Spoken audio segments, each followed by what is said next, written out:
अस्सलाम वालेकुम स्टूडेंट्स। आज हम करेंगे negative of a matrix. Matrices की कुछ टाइप्स मैंने लास्ट वीडियो में आपको नहीं करवाई थी क्योंकि उनका लिंक नहीं था फर्स्ट 3 क्वेश्चन से जो एक्सरसाइज नंबर 1.2 के थे। अब हम नेक्स्ट 3 क्वेश्चंस करेंगे, लेकिन उससे पहले हम ये तीनों डेफिनेशंस कर लेंगे जो नेक्स्ट क्वेश्चंस में हैं। सबसे पहले है कि negative of a matrix. Negative matrix क्या है? सपोज़ कि कोई मैट्रिक्स है ए, कोई भी मैट्रिक्स आप ले सकते हैं, ज़रूरी नहीं है कि जो मैं लूँ। सपोज़ कि मैं ले रही हूँ 1 4 √2 एंड 0, ठीक है। अगर आप इसका नेगेटिव लेते हैं तो जितनी भी एंट्रीज़ हैं आप उनके अगर साइन चेंज कर देते हो, ठीक है। हम यानी उसको माइनस से मल्टीप्लाई कर देते हैं, जितनी भी एंट्रीज़ हैं उसके साइन आप चेंज कर देते हैं, तो ये आपके पास क्या होगा? -1 -4 -√2 और 0 जो है उसके साथ कोई भी साइन लगाने की ज़रूरत नहीं है, ठीक है। तो ये आपके पास 0 आ गया। तो नेगेटिव मैट्रिक्स क्या होता है कि सपोज़ कि कोई मैट्रिक्स ए है, ज़रूरी नहीं है कि हर बार ए हो, बी हो सकता है, सी डी कुछ भी। जो उसका नेगेटिव ए होता है, जो माइनस ए होता है, उसमें क्या करते हैं कि हम हर एंट्री को चेंज कर देते हैं, हर एंट्री के साइन को चेंज कर देते हैं। तो आप इसकी डेफिनेशन क्या करोगे कि let A be a matrix. कोई मैट्रिक्स आपके पास ए है, देन इट्स नेगेटिव इज, इसका नेगेटिव क्या होगा? -a।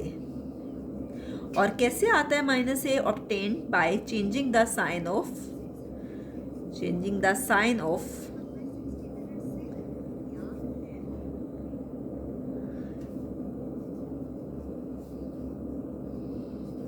Science of all the entries of A. अब सपोज कि आप मैट्रिक्स बी लेते हो तो आप लिखोगे let b be a matrix and its negative -b obtained by changing the signs of all the entries of b, ठीक है। डिपेंड करता है कि आप मैट्रिक्स कौन सा लेते हो, ठीक है। और एग्जांपल आप ये वाली दे सकते हैं। ये है आपके पास नेगेटिव मैट्रिक्स। और नेगेटिव मैट्रिक्स के बाद हम एक्सरसाइज में जो नेगेटिव मैट्रिक्स से रिलेटेड क्वेश्चंस हैं हम वो कर लेते हैं कि एक्सरसाइज नंबर 1.2 में हमने कुछ क्वेश्चंस छोड़ दिए थे और वो थे नेगेटिव मैट्रिक्स के, ठीक है। क्वेश्चन नंबर 4 क्या कह रहे हैं? Find negative of matrices A B C D and E, ठीक है। आपके पास पार्ट्स दिए हुए हैं और कह रहे हैं कि उनका नेगेटिव फाइंड करना है। फर्स्ट है जी, A आपके पास है 1 0 एंड -1, ठीक है। आपको इसका नेगेटिव लेना है। आप क्या करोगे? उसको किससे मल्टीप्लाई करेंगे? माइनस से माइनस साइन से -1 0 -1। अब देखिए यहाँ 1 के साथ कोई साइन नहीं है। जब कोई साइन नहीं है तो अंडरस्टूड है कि वो आपके साथ पास साइन जो है वो प्लस का है, ठीक है। तो ये आपके पास क्या आ गया? प्लस -1। 0 के साथ हम कोई साइन नहीं लगाते और ये क्या हो गया? -+1। तो आपने देखा कि नेगेटिव में जितनी भी एंट्रीज हैं उनके साइन चेंज हो जाते हैं। प्लस है तो -0 को न्यूट्रल है, उसमें आप ज़रूरी नहीं है कि कुछ भी लिखो, और ये माइनस है तो ये आपके पास क्या हो गया? प्लस, ठीक है। नेक्स्ट हम करते हैं इसका बी पार्ट। नेक्स्ट हम लेते हैं बी मैट्रिक्स और बी का नेगेटिव लेते हैं। तो हम क्या करेंगे कि हम -b से उसको मल्टीप्लाई करेंगे माइनस साइन से, -3 2 -1 एंड +1, ठीक है। अब देखिए 3 के साथ बज़ाहिर मैं, बल्कि नेक्स्ट स्टेप में आपको लिख के दिखा देती हूँ कि 3 के साथ बज़ाहिर कोई साइन नहीं है, वो प्लस का साइन है। 2 के साथ कोई साइन नहीं है, वो प्लस है। ये तो था ही माइनस और यहाँ पे कोई साइन नहीं है तो मीन्स कि वो प्लस का साइन है, ठीक है।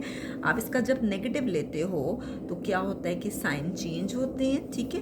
Plus minus minus, plus minus -2, minus +1 and plus minus minus, ठीक है।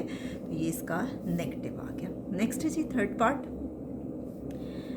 C = 2 3 एंड 6 2, और ये सारे के सारे पॉजिटिव नंबर्स हैं। तो हम इसका जब नेगेटिव लेंगे तो सारे के सारे नेगेटिव हो जाएंगे, ठीक है। हम माइनस साइन से मल्टीप्लाई करते हैं, ये क्या हो जाएगा? 2 3 6 एंड 2, और ये आपके पास क्या होगा? -C = -2 -3 एंड -6 एंड -2, ठीक है। नेक्स्ट है आपके पास फोर्थ पार्ट, और फोर्थ कौन सा है? डी। और डी पार्ट में क्या है? -3, -4, 2 एंड 5। और आप इसका जब नेगेटिव लेते हैं तो हर एक को माइनस साइन से मल्टीप्लाई करेंगे, तो ये क्या होगा? -d इक्वल टू हर एक को माइनस साइन से मल्टीप्लाई करेंगे, तो ये देखिए ये क्या हो गया? Minus minus plus, minus minus plus, और यहाँ कोई साइन नहीं है, मीन्स प्लस है, plus minus -2 and plus minus -5। Next इसका लास्ट पार्ट है और वो है ई। वो देखते हैं कि कैसे होगा। लास्ट पार्ट है ई, और ई क्या है? 1, 2, -5 एंड 3। ठीक है, आप इसका नेगेटिव लेते हैं, क्या आ जाएगा? 1, 2, -5 एंड 3। हर एक को माइनस साइन से मल्टीप्लाई करें, यहाँ कोई साइन नहीं है, प्लस है और ये भी प्लस है। Plus minus -1, plus minus -2, minus minus +5 and plus minus -3। ठीक है, ये नेगेटिव ई आ गया।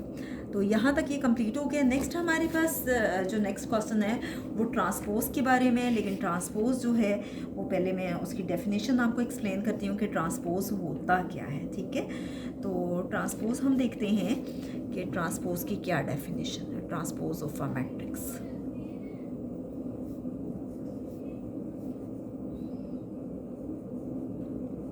ट्रांसपोज में हम क्या करते हैं कि इसकी डेफिनेशन क्या है कि a matrix obtained by interchanging the rose into columns और कॉलम्स इनटू रोज।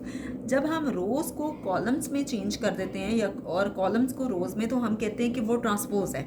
सपोज के ए मैट्रिक्स है और ए मैट्रिक्स है आपके पास 1, 2, और ये देखिए ये रो दी हुई है, रो 1। ठीक है, आप इसको अगर चेंज कर दो, आप इसका ट्रांसपोज लेते हो और आप इसको कर दो कॉलम में चेंज, फर्स्ट रो को हमने फर्स्ट कॉलम में चेंज कर दिया, तो ये उसका ट्रांसपोज आ गया। बहुत सी जगहों पे आपको ये इस तरह से करवाया जाएगा कि ए ट्रांसपोज इक्वल टू 1, 2 का आपने ट्रांसपोज लेना है। ठीक है, तो कैसे ट्रांसपोज होगा कि फर्स्ट रो फर्स्ट कॉलम में चेंज होगी। ठीक है, और ये ना हो कि आप यहाँ पे ट्रांसपोज लिखते रहें, ये काम ना कीजिएगा क्योंकि ट्रांसपोज हमारे पास आ चुके हैं। ठीक है, अब इसी तरह से कोई मैट्रिक्स में ले रही हूँ और मैं ले रही हूँ 4, 6। ठीक है, मैंने कॉलम में ले लिया। ठीक है, अब आपके पास ये फर्स्ट कॉलम आया है। ठीक है, तो आप इसको चेंज कर दोगे आप, और फर्स्ट कॉलम इसका ट्रांसपोज लेंगे तो फर्स्ट कॉलम किस में चेंज हो जाएगा? फर्स्ट रो में। तो क्या होता है कि ट्रांसपोज में रोज और कॉलम्स को इंटरचेंज करते हैं। ठीक है, तो सपोज कि आपके पास कोई मैट्रिक्स है बी और ये क्या है? 1, 6, 5, 0, 1, 2। आप देखिए कि ये आपके पास है फर्स्ट रो और ये है सेकंड रो। ये रो 1 है और रो 2 है। फर्स्ट रो को हम चेंज कर देंगे फर्स्ट कॉलम में और सेकंड रो को चेंज कर देंगे सेकंड कॉलम में, तो ये हमारे पास उसका ट्रांसपोज आ गया। तो अब हम एक्सरसाइज में जो क्वेश्चन है वो करके देखते हैं कि वो कैसे होगा। जी स्टूडेंट्स, हम स्टार्ट करते हैं क्वेश्चन नंबर 5 और क्या कह रहे हैं? Find the transpose of each of the following matrices. आपको ट्रांसपोज लेना है। ठीक है, तो फर्स्ट है जी A, 0, 1 एंड -2। आप क्या करोगे कि लिखोगे कि taking transpose of matrix A, हम मैट्रिक्स ए का ट्रांसपोज लेते हैं। अब बजाय इसके कि आप दोनों साइड्स पे ट्रांसपोज लिखने के, दोनों तरफ लिखने की ज़रूरत नहीं है, आप सिर्फ एक तरफ ही लिखें कि हम इसका ट्रांसपोज ले रहे हैं। तो फर्स्ट रो किस में फर्स्ट कॉलम किस में चेंज हो गया? फर्स्ट रो में, 0, 1 एंड -2। ठीक है, क्योंकि ट्रांसपोज मीन्स कि रोज और कॉलम्स को इंटरचेंज किया जाता है। ठीक है, नेक्स्ट है जी सेकंड पार्ट, और सेकंड पार्ट क्या है? b = 5, 1 and -6। 5, 1 एंड -6। हम इसका सॉल्यूशन करते हैं कि आपके पास b है 5, 1 एंड -6। हम इसका ट्रांसपोज लेते हैं 5, 1 एंड -6 का। Taking transpose of matrix b, matrix B का हम ट्रांसपोज लेते हैं।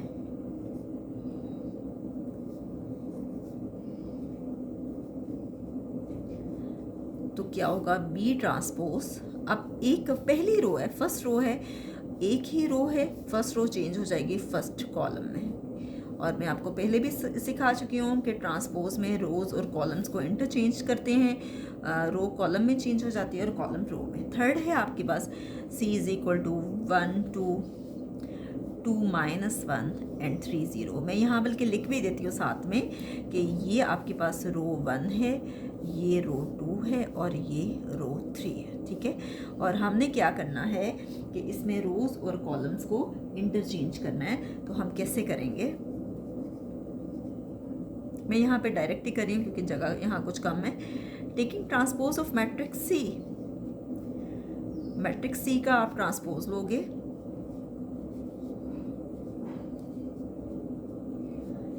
सी का ट्रांसपोज क्या होगा, फर्स्ट रो फर्स्ट कॉलम में चेंज होगी 1 2, सेकेंड रो सेकेंड कॉलम में चेंज होगी 2 -1 और थर्ड रो थर्ड कॉलम में चेंज होगी। तो हमने रोज और कॉलम्स को इंटरचेंज कर दिया। नेक्स्ट है जी इसका फोर्थ पार्ट और वो क्या है, डी। जी डी पार्ट में है कि 2 0 3 एंड 5। हम क्या करेंगे, इसका भी ट्रांसपोज लेंगे, taking transpose of matrix D. Matrix D का ट्रांसपोज हम लेंगे, डी का ट्रांसपोज क्या आएगा कि पहली रो फर्स्ट रो चेंज हो जाएगी फर्स्ट कॉलम में, ये बन जाएगा 2 3। सेकेंड रो चेंज हो जाएगी सेकेंड कॉलम में, ये आ जाएगा 0 एंड 5। तो ये डी पार्ट हमारे पास सॉल्व हो गया। नेक्स्ट है आपके पास ई पार्ट और ई क्या है, 2 -4 3 एंड 5। उसी तरह से हम लेंगे ई का ट्रांसपोज,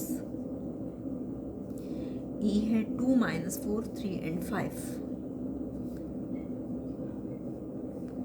तो क्या होगा, टेकिंग ट्रांसपोज ऑफ मैट्रिक्स ई,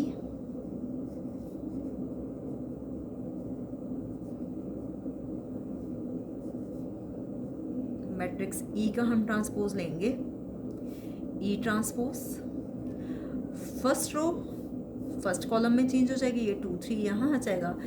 ये फर्स्ट रो को हमने पहले कॉलम में चेंज कर दिया, सेकंड रो को हम सेकंड कॉलम में चेंज कर देंगे। रोज़ और कॉलम्स को इंटरचेंज करना है, मैं बार बार आपको बता चुकी हूँ। नेक्स्ट जी इसका लास्ट पार्ट एफ क्या है आपके पास, 1 3 एंड 2 4। हम क्या करेंगे कि इसका भी ट्रांसपोज लेंगे, f is equal to 1 2 3 4, taking transpose of matrix f, matrix f का ट्रांसपोज लेंगे,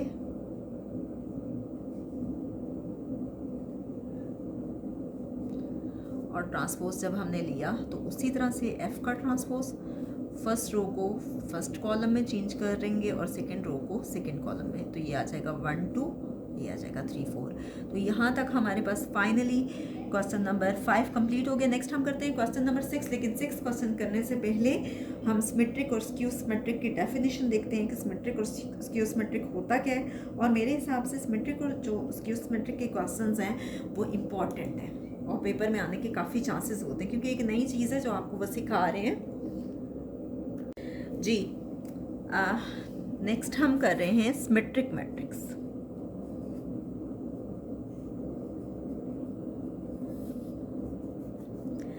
सिमेट्रिक मैट्रिक्स की क्या डेफिनेशन है कि a square matrix is symmetric if it is equal to its transpose.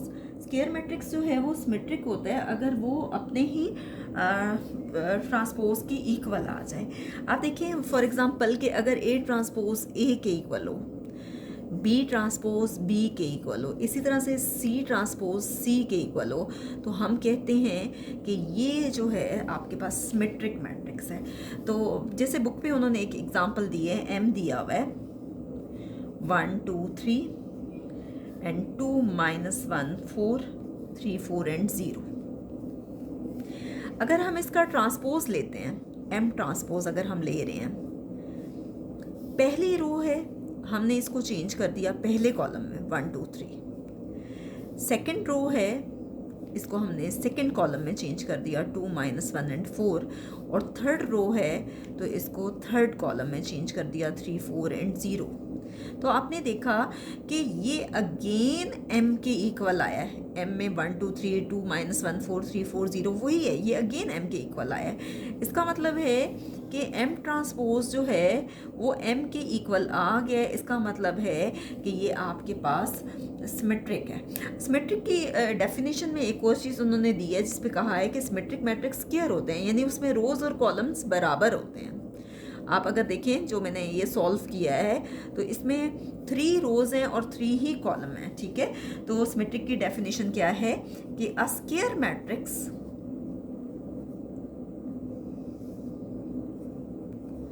is symmetric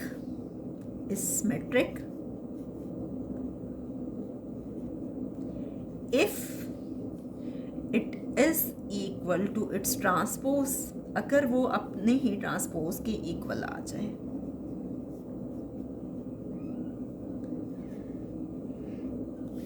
next है आपके पास skew symmetric.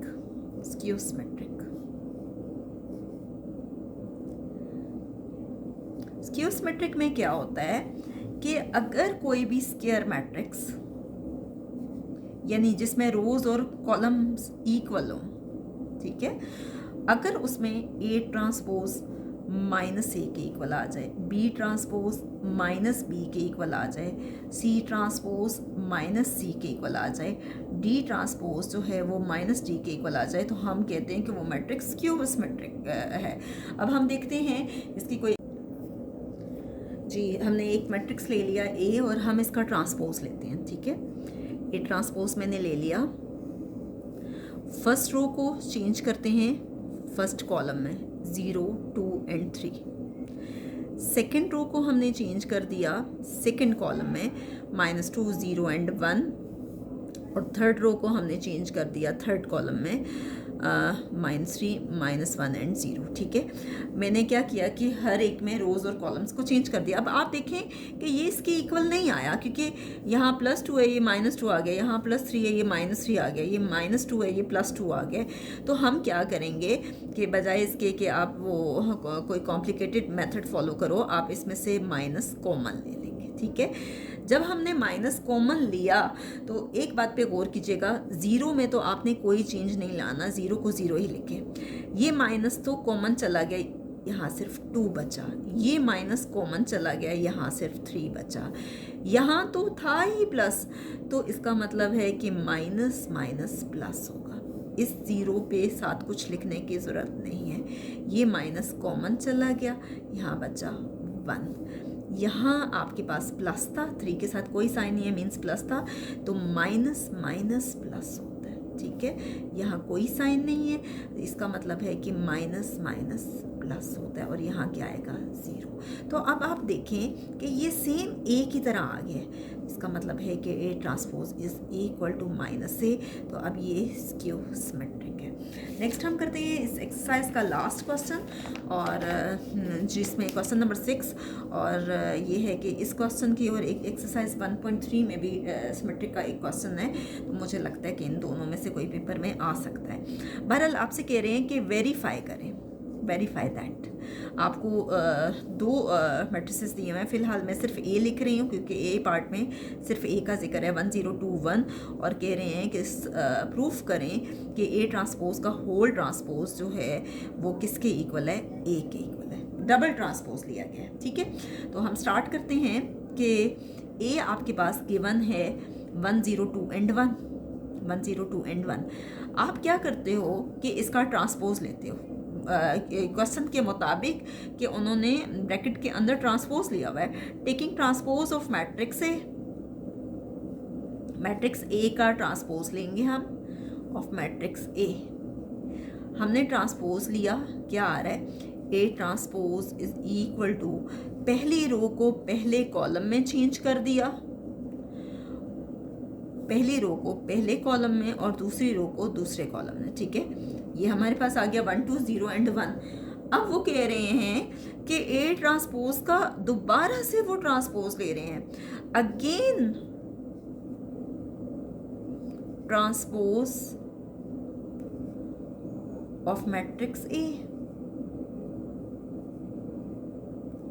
पहले तो हमने एक बार लिया ही लिया ना, लेकिन उसके बाद वो कह रहे हैं दोबारा ट्रांसपोज लेना है एक बार फिर। अब यहाँ से हम ट्रांसपोज लेंगे तो पहली रो को पहले कॉलम में चेंज कर दें, इसी तरह से दूसरी रो को दूसरे कॉलम में चेंज कर दें। ठीक है, तो अब आप देखें कि क्या ये ए के बराबर आया, तो बिल्कुल आया है। ठीक है, तो इसका मतलब है कि ए ट्रांसपोज का होल ट्रांसपोज जो है वो किसके इक्वल है, ए के। नेक्स्ट हम करते हैं कि इसी हमने वेरीफाई कर दिया, यही हमें प्रूफ करना था तो हमने ये प्रूफ करके दिखा दिया।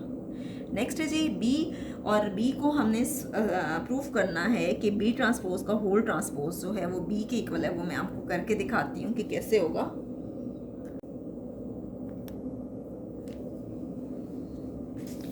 Taking transpose of matrix B,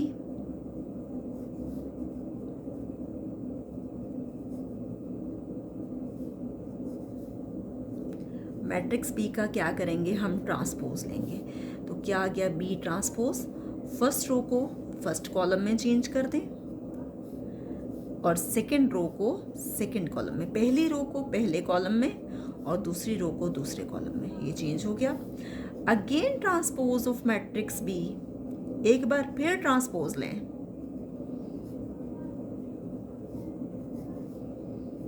again transpose हम लेंगे तो क्या होगा, बी ट्रांसपोज का होल ट्रांसपोज, क्योंकि हमने 2 बार ट्रांसपोज लिया है। तो पहली रो को पहले कॉलम में चेंज करें और दूसरी रो को दूसरे कॉलम में चेंज करें, तो आप देखें कि ये फाइनली बी के इक्वल आया है। तो हमने यही प्रूफ करना था कि बी ट्रांसपोज का whole transpose is equal to b, ये आपके पास प्रूफ हो गया। तो यहाँ पे हमारी एक्सरसाइज नंबर 1.2 कंप्लीट हो गई है। कमेंट्स में ज़रूर बताइएगा कि क्या आपको ये समझ आ गया है या नहीं, और इंशाल्लाह हम नेक्स्ट वीडियो में फर्स्ट थ्योरम के साथ आएंगे, 9th क्लास का पहला थ्योरम जो जिस भी चैप्टर का है, इंशाल्लाह।